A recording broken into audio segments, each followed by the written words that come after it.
받게 되었다라는 것이죠. 여러분, 요게벳이 그 모세를 끌어안고 젖을 먹이면서 무엇을 했을 것 같습니까? 이제 바로 공주가 이제 젖 먹일 때까지만 네가 돌보고 젖을 떼거든 왕궁으로 보내라 라고 명령을 하고 보냈단 말이죠. 그러면 요게벳이 이 모세를 젖을 먹이면서 이제 젖을 떼면 이 모세를 바로의 왕궁에 보내야 될 텐데, 품 안에서 젖을 먹이면서 요게벳이 뭘 했겠는가 하는 것입니다. 여러분, 뭘 했겠습니까? 젖을 물리면서 모세야, 너는 히브리 사람이야. 너는 이제 젖을 떼면 바로의 왕궁에 가서 왕자로 살아가게 되겠지만, 애굽 사람의 모습으로 살아가게 됐지만, 너는 철저하게 하나님만을 섬기는 히브리 사람이야. 여러분, 그 유대인들은 36개월까지 젖을 먹인다고 합니다. 36개월이면 3년입니다. 우리는 뭐 금방 몇 개월만 먹이다가 얼른 또 일하러 가야 된다고 또 어린이집에 보내기도 하고 그러지 않습니까? 그러니까 요게벳이 3년 동안 젖을 먹이면서 계속 하는 얘기가, 너는 히브리 사람이야. 너는 애굽 사람이 아니야. 너는 하나님만 섬겨야 되는 하나님의 백성이야. 여러분, 3살 정도 되면은 말이 통하지 않습니까? 이제 말도 알아듣고 그 정도 나이가 되지 않습니까? 그러니까 어려서부터 이 모세는 애굽의 사람으로 이제 살아가게 되겠지만, 철저하게 어머니로부터 나는 히브리 사람이구나, 나는 하나님만을 섬기는, 여호와 하나님을 섬기는 히브리 사람이구나 라는 것을 철저하게 교육받게 되었다라는 것입니다. 먹이리에 각인이 되어진 것이죠. 이제 젖을 떼고 바로의 왕궁에 들어가게 됩니다. 그래서 이제 40세까지 애굽의 바로의 왕궁에서 뭘 배우게 됩니까? 왕자로서의 갖춰야 될 견문들이 있잖아요. 교양들이 있지 않습니까? 그러니까 최고의 선생님들로부터 수학도 배우고 전쟁하는 방법도 배우고 여러 가지 방법들을 배우게, 학문들을 배우게 될 것입니다. 정말 탁월한 엘리트로 모세가 자라나게 된다라는 것이죠. 근데 그가 어느 날 나이 40이 되었습니다. 그랬을 때에 그 머릿속에는 항상 어떤 마음이 있었습니까? 그 마음속에는 나는 애굽 사람이 아니라, 내가 바로의 왕궁의 왕자로 살고 있지만 나의 출신은, 나의 소속은 히브리 사람이다 라는 이 생각이 모세를 꽉 쥐고 있었기 때문에, 그가 나이 40이 되었을 때 나는 편안하게 왕궁에서 왕자로 보내고 있지만 내 민족, 내 형제들은 저렇게 고역을 당하고 있구나, 저렇게 힘든 노역 생활을 하고 있구나 라는 마음이 들어서 어느 날 모세가 자기 형제들을 돌아보기 위해서 이 고역장에 나가게 된 것입니다. 그냥 우연히 나간 것이 아니라 내 형제를 돌아볼 마음으로. 그래서 출애굽기 2장 11절 말씀해 보니까 모세가 장성한 후에 한 번은 자기 형제들에게 나아갔다라고 표현하고 있습니다. 자기 형제들이라고 분명히 기록을 하고 있다라는 것입니다. 고역장에 나갔습니다. 그랬을 때에 형제들이 고되게 노동하는 모습을 보았는데, 그 가운데 어떤 애굽 사람이 자기 형제 중 한 사람을 치는 것을 봤습니다. 그랬더니 아니, 감히 내 형제를, 나는 의분이 생겼겠죠. 그래서 어떤 일이 일어납니까? 오늘 본문 2장 12절 말씀에 보니까 좌우를 살펴 사람이 없음을 보고 그 애굽 사람을 쳐 죽여 모래 속에 감추니라 그랬습니다. 여러분, 나이 40이 되어서 이제 내 민족을 돌아보겠다라는 자기 성찰을 가지고 자기 형제를 돌아보러 나아갔는데, 그 모세가 할 수 있었던 일이 무엇이었습니까? 바로 사람을 쳐 죽이는 것이었습니다. 그리고 주변에 사람이 있나 없나 살펴서 그 시신을 땅에 묻는 이 행위를 이 모세가 했다라는 것이죠. 오늘날로 얘기하면 살인과 시신 유기입니다. 엄청난 죄인 것이죠. 사랑하는 여러분, 지금 모세의 수준이 어떤 수준인가를 한번 생각해 보시라라는 것입니다. 사도행전 7장 22절 말씀에 이 스데반이 설교를 하면서 이 모세 얘기를 인용을 합니다. 모세가 애굽 사람의 모든 지혜를 배워 그의 말과 하는 일들이 능하더라. 최고의 선생님으로부터 왕자로서의 교육을 받았지 않았겠습니까? 그러다 보니 학식이 뛰어나겠죠. 2개 국어, 3개 국어를 할 수도 있었을 것입니다. 수학에도 뛰어날 것이고, 또 병법에도 뛰어난, 정말 뛰어난 엘리트 중에 엘리트, 바로 모세라고 얘기할 수가 있을 것입니다. 그런데 사도행전 7장 24절 말씀 보니까 한 사람의 원통한 일을 당함을 보고 보호하여 압제받는 자를 위하여 원수를 갚아 애굽 사람을 쳐 죽이니라 그랬습니다. 오늘 출애굽기 말씀을 요약을 하고 있는 것이죠. 그게 말씀을 보니까 원수를 갚아 쳐 죽였다라는 표현이 나옵니다. 여러분, 이것은 우연히 뭘 휘둘러서 실수로 죽인 것이 아닌 것입니다. 모세는 의도적으로 원수를 갚기 위해서 의도적으로 애굽 사람을 쳤고 그래서 죽였다라고 분명히 성경은 기록을 하고 있는 것입니다. 여러분, 이것이 바로 애굽에서 최고의 학문을 수학한 엘리트 중에 엘리트, 나이 40이 되어서 자기 형제를 돌아보고자 했던 모세의 결과인 것입니다. 형제를 돌아보러 나갔는데 기껏 한 것이 사람을 쳐 죽이고 그것을 땅에 묻는 이런 일을 했던 사람이 모세라는 사실을 볼 수 있다는 것이죠. 사랑하는 여러분, 우리도 마찬가지인 것입니다. 우리가 아무리 배운 것이 많고 또 경험이 많고 아는 것이 많다고 하더라도 이것이 하나님 손에 붙들리지 아니한다고 한다면 오늘 모세처럼 사람을 죽이는 일에 또 남을 괴롭히는 일에 얼마든지 사용되어질 수 있다라는 사실을 우리가 기억해야 하는 것입니다. 여러분, 열심을 가지는 것은 참 좋습니다. 주님의 몸된 교회 가운데 충성되이 열심을 다하는 것, 열심히 맡겨준 것을 다하는 것 참 귀한 일입니다. 그러나 그 열심이 단순히 그냥 내 열심으로 끝난다고 한다면, 그러니까 하나님 손에 붙들린 열심이 아니라 그냥 내 의지, 내 욕심, 어떤 내 의를 위한 열심이 된다고 한다면 오히려 그 열심은 교회 안에서 공동체를 무너뜨리게 되고 또 많은 사람들에게 상처를 주고 또 질서를 파괴하는 도구가 될 수 있다는 것입니다. 하나님이 들어쓰시는 열심이 아니라 그냥 자기 의에서 나오는 열심, 무조건적인 열심은 오히려 독이 된다는 것입니다. 우리의 지식도 마찬가지입니다. 우리가 많이 알고 있는 이 지식도 하나님 손에 붙들려져서 사용되지 아니하면 이 지식 가지고 뭘 합니까? 남을 비판하고, 이 지식 가지고 또 남을 이용해 먹고, 또 이 지식 가지고 자기를 자랑하고 교만하는 이런 자리에 이를 수 있다라는 것입니다. 그래서 우리의 모든 경험들, 배웠던 지식들, 모든 학식들, 이 모든 능력들은 반드시 하나님 손에 붙들림 받아서 쓰임 받아야 될 줄로 믿습니다. 그렇지 아니하면 죄 짓는 일에 빠를 수밖에 없는 것이 우리 인생이다라는 것입니다. 오늘 모세의 모습을 다시 보시길 바랍니다. 40대 그의 모습이 어떠했는가? 여러분, 이 모세의 판단 기준이 무엇인가를 오늘 본문이 분명히 말씀해 주고 있습니다. 2장 12절 말씀해 보니까 좌우를 살펴 사람이 없음을 보고 그 애굽 사람을 쳐 죽여 모래 속에 감추니라. 여러분, 모세의 수준이 보이십니까? 모세의 모든 행동을 기준 짓는 판단 기준은 무엇이냐면 사람이 보나 안 보나였습니다. 그렇게 엘리트, 많이 공부한 사람, 학식이 높고 뛰어난 그 사람도 모든 행동을 결정하는 판단 기준이 뭐냐면 사람이 보나 안 보나였다는 거예요. 주변에 사람이 없음을 보고 그 애굽 사람을 쳐 죽여 모래에 감추었다 그랬습니다. 여러분, 사람이 보나 안 보나, 그래 안 보면 마음대로 살고 보면 조심하고, 혹시 우리 가운데도 이런 모습이 있지 않습니까? 오늘 모세가 딱 그랬다라는 것입니다. 그래서 보니까 좌우에 보니까 저 두 사람밖에 없는 것입니다. 얻어맞는 자기 민족, 그리고 두들겨 패는 애굽 사람, 그리고 주변에 돌아보니까 아무도 없는 것입니다. 그래서 어떤 일을 벌입니까? 아무도 보는 사람이 없어서 원수 갚기 위해서 그 애굽 사람을 쳐 죽이는 것입니다. 지금 모세는 좌우 앞뒤를 살폈습니다. 누가 보는 이가 있는가 없는가. 근데 중요한 것은 한 가지를 더 놓치고 있다는 거. 어디를 놓치고 있습니까? 앞뒤 좌우를 봐도 어디를 놓치고 있습니까? 위를 안 보고 있단 말이에요. 위를. 위에는 누가 계십니까? 하나님께서 감찰하고 계시는 것입니다. 하나님께서 일구수일투족을 다 살피고 계신다라는 것입니다. 지금 모세는 그런 인식이 없는 거예요. 그냥 단지 사람의 눈만 피하면 된다라는 것입니다. 간절히 원하기는 우리 방개교회 모든 성도님들 가운데 이 모세와 같지 않으시기를 축복합니다. 사람 의식하지 마시고, 사람 봐서 신앙생활 하지 마시고, 사람 봐서 열심히 하지 마시고 하나님 앞에서 살아가시는 우리 모든 성도님들이 되시기를 예수님의 이름으로 축원합니다. 이것을 라틴어로 코람데오라고 표현을 합니다. 코람데오. 이것을 우리말로 번역하면 신전의식, 하나님 앞에서, 이런 뜻을 가지고 있다라는 것이죠. 여러분, 늘 하나님 앞에 살기를 힘써야 하는 것입니다. 그런 사람이 하나님 앞에 쓰임받을 수 있다라는 것이죠.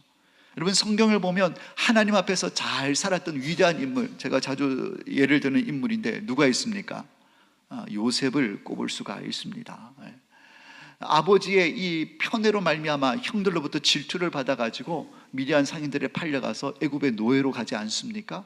하필 노예로 팔려간 집이 바로의 친위 대장인 보디발의 집에 노예로 팔려가게 되는 것입니다. 그러나 하나님께서 요셉과 함께함으로 말미암아 요셉이 하는 모든 일이 잘되고 형통하게 되었다라고 성경은 말씀을 하고 있습니다. 그리고 요셉의 용모가 빼어났고 아름다웠다라고 성경은 요셉을 설명하고 있습니다. 여러분, 요셉이 꿈꾸던 나이가 17세였습니다. 종으로 팔려갔던 때가 17세가 조금 지난 나이쯤이라고 추측해 볼 수가 있습니다. 그런데 이 젊은 청년이 자기 집에 노예로 들어왔습니다. 보디발의 아내가 바라보니까 아름답고 용모도 빼어났다고 그랬거든요. 거기다 일도 잘해요. 그래서 보디발의 아내가 흑심을 품었습니다. 젊은 총각이 와서 일을 하니까. 그래서 요셉을 유혹하는 거죠. 야, 우리 같이 잠자자, 동침하자. 날마다 요셉을 유혹하는 것입니다. 사랑하는 여러분, 이 요셉의 유혹은 단순히 어떤 여자가 나를 유혹한다 정도의 개념으로 접근하시면 크게 이 의미를 이해할 수가 없습니다. 이 유혹에 가진 의미와 무게가 얼마나 큰지를 알려면 요셉의 정황을 면밀하게 살펴야 되는 것입니다. 아까 말씀드렸죠? 지금 17세를 간 넘긴, 여러분, 혈기왕성한 청년인 것입니다. 여러분, 가장 강력한 것이 무엇입니까? 청년의 때의 정욕인 것입니다. 나이 드신 분도 물론 그렇겠지만 특별히 젊은 청년의 때의 이 정욕은 정말 그 어떤 것보다 강력한 것입니다. 근데 지금 요셉의 이 강력한 이 청년 때의 정욕을 이 보디발의 아내가 건들고 있다라는 거예요. 더군다나 지금 요셉은 어떤 상황입니까? 고향을 떠나 있습니다. 그것도 다른 나라에 혈혈단신으로 와 있어요. 얼마나 외롭겠어요. 가족이 그립고, 고향의 동포들이 그립고, 고향 친구들이 그립고, 얼마나 외롭겠습니까? 그랬을 때 그 흑심을 품었던 보디발의 아내가 얼마나 잘해줬겠어요? 잘해주면 혹하지 않겠습니까? 이 유혹이 그냥 유혹이 아닌 것입니다.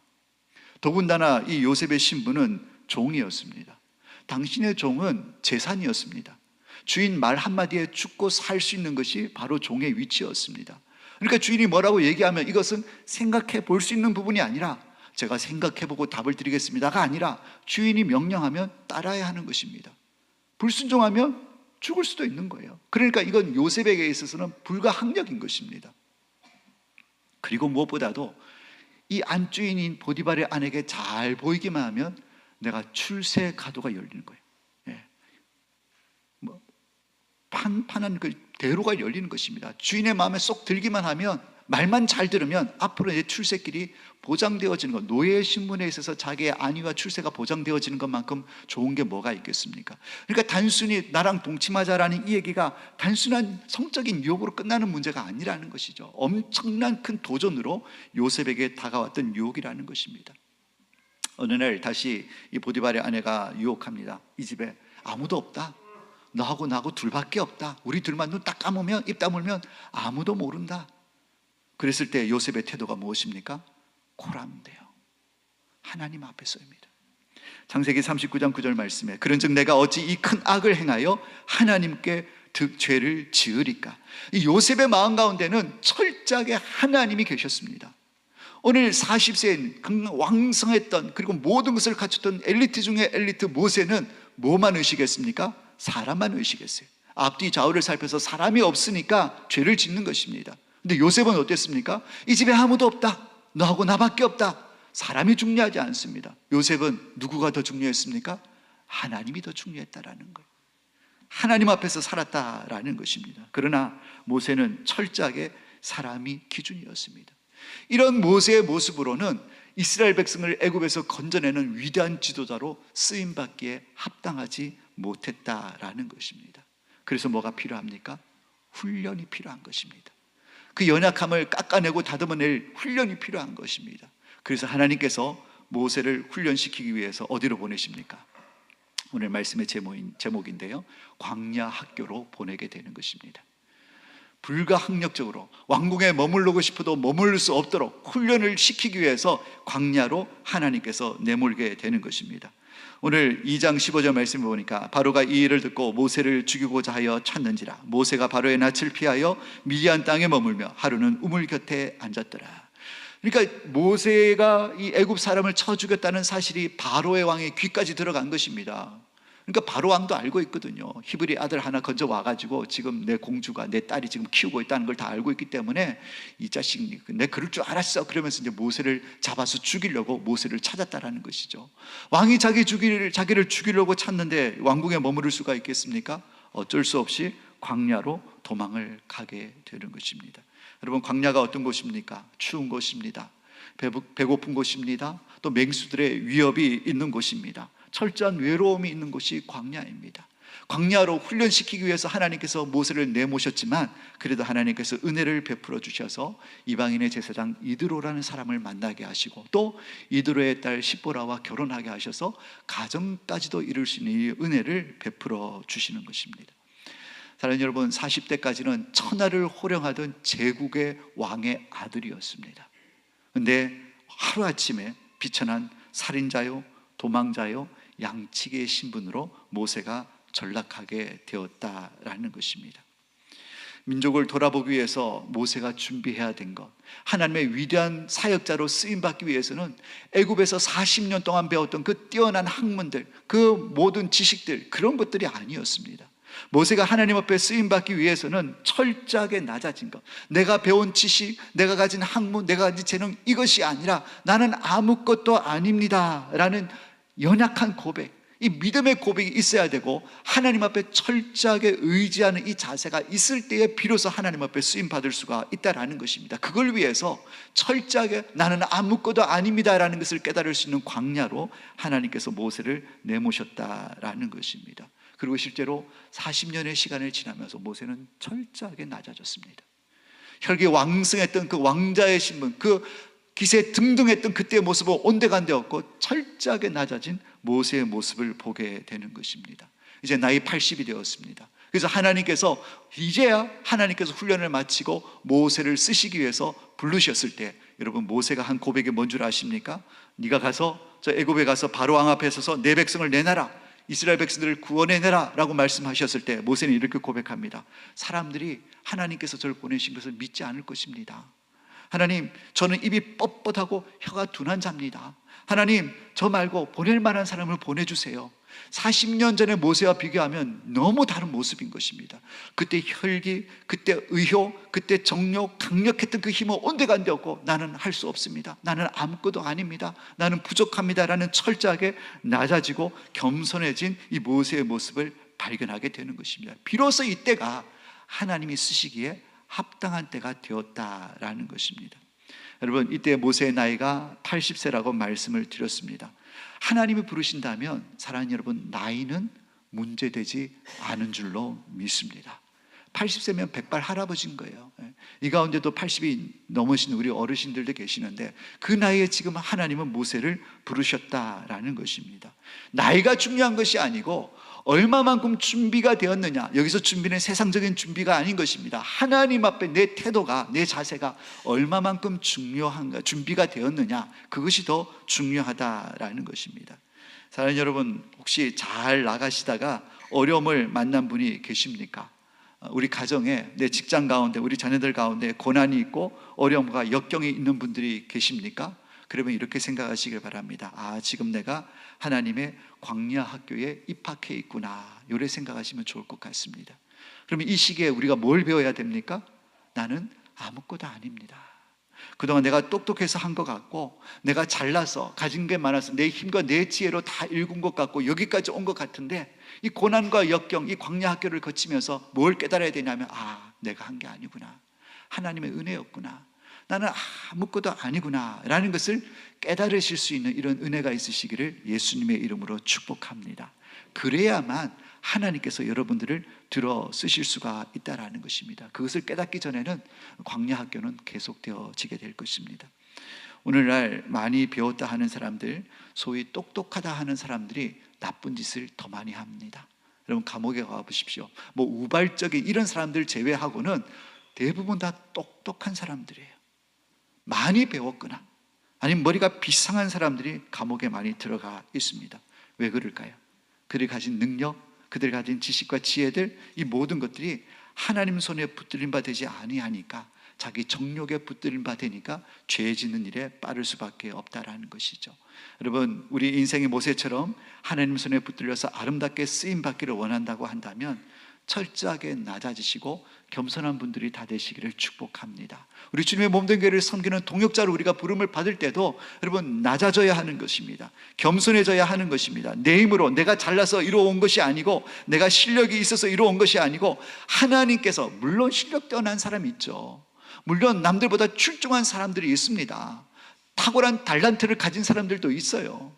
그런데 여러분, 겸손해야 되는 거예요. 하나님께서 주신 거라고. 잘할 수 있어도, 그런 능력이 있어도 하나님 앞에서는 나는 아무것도 아닙니다. 하나님 맡겨주시면 최선을 다해서 하나님 의지하면서 사명 감당하겠습니다 라는 이런 태도가 있게 될 때에 하나님께서 그를 들어 쓰신다라는 것입니다. 여러분, 나이가 문제되는 것이 아닙니다. 은퇴했다고 나는 나이가 많으니까 이제는 뭐 나는 좀 뒤로 물러나서 뭐 뒤에서 뭐 후원이나 하고, 여러분 이렇게 얘기하시는 분이 계신지 모르겠는데, 여러분 모세보다 나이가 적으신 분들은 그런 말씀 하시면 안 됩니다. 모세 나이가 몇 살이라고요? 80세 밑으로는 그런 말씀 하시지 마시길 바랍니다. 그래서 우리 일려전도회를 80세까지로 끊었습니다. 80세 넘어가면 안나회로 넘겨드리겠습니다. 80세 전까지는 뭐 해야 됩니까? 나는 아무것도 아닙니다. 불러주시면 하나님 의지하고 잘 감당하겠습니다. 이렇게 겸손하고 하나님을 의지하시는 우리 모든 성도님들이 되시기를 예수님의 이름으로 축원합니다. 모세가 80이 되었지만 그래도 그 어떤 사람보다도 위대하게 하나님 손에 붙들림 받아서 120세가 될 때까지 멋지게 사명을 감당했던 것처럼 우리 방교회 모든 성도님들 겸손한 마음으로, 낮아진 마음으로, 하나님 철저하게 의지하는 마음으로 맡겨주신 자리에서 충성을 다하시는 우리 모든 성도님들이 다 되시기를, 아름답고 존귀하게 쓰임받는 주인공들이 다 되시기를 예수님의 이름으로 축원합니다. 기도하겠습니다.